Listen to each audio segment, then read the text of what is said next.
যদি হঠাৎ করে একদিন হারিয়ে যাই, কেউ কি খুঁজবে? হয়তো না। যদি আমার আইডি থেকে ভিডিও পোস্ট করা না হয়, কেউ কি মিস করবে? হয়তো না। ইনবক্সে মেসেজ আসবে কিন্তু সিন হবে না, রিপ্লাই পাবে না, পরে থাকবে ওইভাবেই। কেউ কেউ হয়তো অপেক্ষায় থাকবে, এই বুঝি আসলো অনলাইনে। আবার কেউ কেউ হয়তো টেরও পাবে না, কেউ একজন নেই, কেউ একজন হারিয়ে গেছে। হঠাৎ একটা সময় কারোর হয়তো মনে পড়বে, কে জানি আর নেই। কষ্ট করে নামটা সার্চ করবে, পুরনো ভিডিওগুলো দেখবে আর ভাববে হুট করে কোথায় চলে গেল।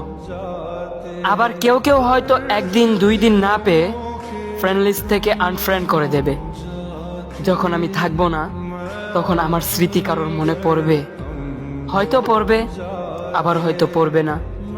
তবে হারাতে হবে, হারাতে হয়, হারিয়ে যাওয়াই নিয়ম। পার্থক্য একটাই, কেউ আয়োজন করে হারায় আর কেউ হুট করে হারায়।